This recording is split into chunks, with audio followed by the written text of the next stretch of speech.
सूत जी ने कहा कि हे शौनकादि ऋषियों,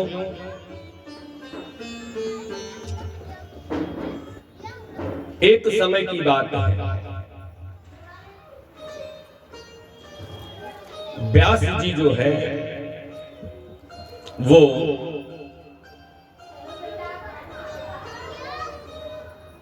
अपने आश्रम में सरस्वती नदी के तट पर बैठे हुए थे और चिंतन कर रहे थे। कब? इस वर्तमान चतुर्युगी के तीसरे युग द्वापर। क्या चिंतन कर रहे थे? मैंने वेदों का विस्तार कर दिया। एक वेद था, कहीं कहीं लिखा हुआ है वो ऋग्वेद था और कहीं कहीं लिखा हुआ है वो यजुर्वेद। जो भी हो, एक वेद था, उसके व्यास जी ने 4 विभाग किए। कौन कौन से? ऋग्वेद, यजुर्वेद, सामवेद और अथर्ववेद, और उसको अपने शिष्यों को प्रदान किया। इसके अतिरिक्त में उन्होंने पुराणों की रचना की, शास्त्रों की रचना की और अपने अपने शिष्यों को, प्रशिष्यों को पढ़ाते हुए ये सब चीजें हम तक पहुंची।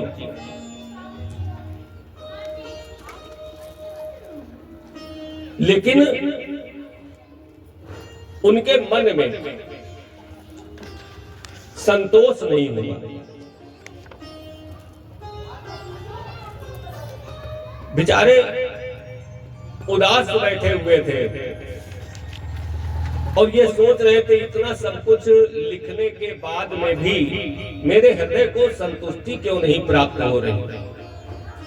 जन कल्याण इतना सब कुछ किया हुआ है, निष्कपट भाव से जन के कल्याण के लिए हमने इतना सब कुछ लिखा, लेकिन संतुष्टि नहीं मिली।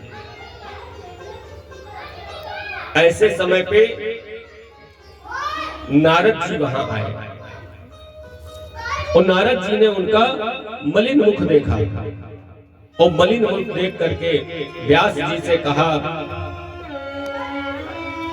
कि आपको किस प्रकार की दिक्कत है, किस प्रकार की परेशानी है, आपका मुख उदास क्यों दिख रहा है। तब व्यास जी ने अपने प्रश्न को उनके सामने रखा कि 18 पुराण, वेद का विभाजन, उप पुराण इत्यादि सब लिखने के बाद भी मेरे मन को शांति नहीं मिल रही। तो नारद जी कहने लगे,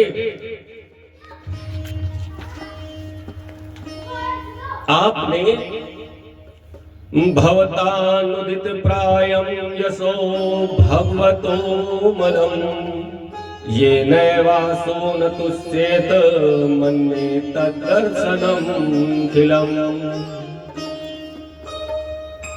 आपने धर्म, अर्थ, काम, मोक्ष सब चीजों का बहुत सुंदर वर्णन किया है, परंतु आपने भगवान के निर्मल यश का गान नहीं किया। अब आप कहोगे कि 18 पुराण में भगवान की ही महिमा का तो वर्णन है, फिर ये बात नारद जी ने क्यों कही कि भगवान के निर्मल यश का गान नहीं किया। भगवान की बड़ाई, भगवान की लीलाओं का वर्णन भगवत तत्व के रूप में भगवान को पसंद नहीं। जब तक उसमें भक्त का जुड़ाव ना हो,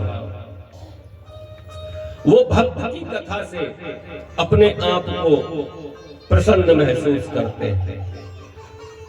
इसलिए नारद जी ने कहा कि आपने पुराणों में भगवान का बहुत वर्णन किया, भगवान ने ये किया, भगवान ने सबको उत्पन्न किया, भगवान सबका पालन करते हैं, भगवान सबका पोषण करते हैं, भगवान ये करते हैं, भगवान राक्षसों का संहार करते हैं, सब कुछ आपने वर्णन किया है।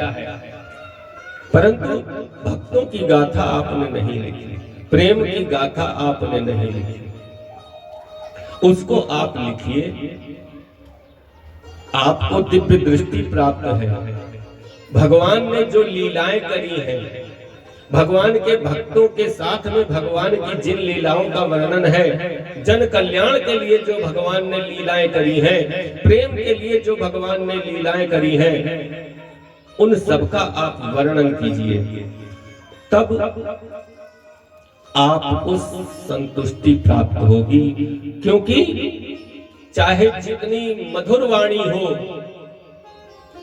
चाहे जितना उपयुक्त ग्रंथ हो, अगर भगवान के भक्तों के यश से वो ओतप्रोत नहीं है, भगवान के नाम से, भगवान की नाम की महिमा से वो ओतप्रोत नहीं है, तो वो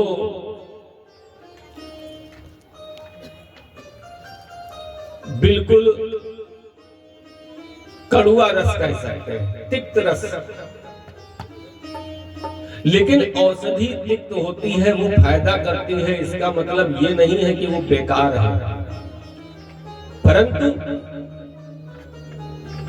उससे जो भक्ति और जो प्रेम उत्पन्न होना चाहिए वो नहीं हो पाता, इसलिए आपको संतुष्टि प्राप्त नहीं हो रही। इसलिए व्यास जी, आप भगवान के भक्तों की गाथा और भक्तों के साथ में भगवान के लीला चरित्र का वर्णन करिए।